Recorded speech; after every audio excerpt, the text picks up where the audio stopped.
Here's how this works. Water, salt, and pepper, those are freebies. Your pantry, it better have flour, oil, vinegar, mustard, and garlic. Beyond that, you'll only need 5 more ingredients and 25 minutes to put an entree or entire meal on the table. So, shop, set the clock, and let's dish out.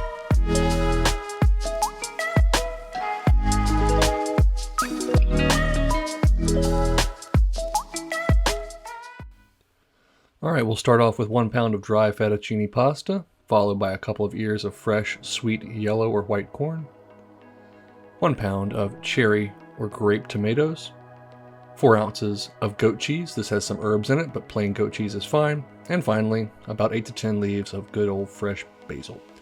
Let's get to work. We're going to go ahead and start off by cutting our corn off the cob, and we're going to do that by inverting a smaller bowl into a larger bowl, taking the bottom off the cob and peeling off the husk and all of the silks. I should mention you'll go ahead and get your pasta cooking in a large salted pot of water while we do this. Go ahead and slice those kernels off the cob. That larger bowl helps to catch everything while you cut it off. And of course you'll take the flat side of your knife and scrape all of that corn milk out. That is good stuff. We don't want to let it go to waste. Next up, we're going to slice all of our tomatoes in half. Doing this will help them cook down more quickly and help us form a nice sauce to coat our pasta. In a skillet over medium heat, we're going to add 2 tablespoons of olive oil and add in all of our corn. Season that up generously with some fresh cracked pepper and a pinch of salt. And go ahead and give that a head start. Give it about 2 to 3 minutes before you add in half your tomatoes. These are going to cook down and help form our sauce. The rest we'll add right at the very end.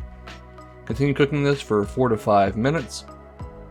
And then reach into your pantry and grab a couple cloves of garlic, give those a slice, and add them to the party.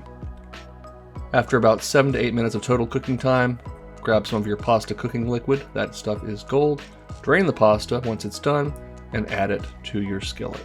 At this point, we'll add in our remaining raw tomatoes, tear in about 8 to 10 pieces of fresh basil, and we're going to add in our goat's cheese. Just crumble it up, add it to the pasta, and the warmth of the pan along with the warmth of that remaining pasta cooking liquid is going to melt it and help it emulsify into a delightful sauce.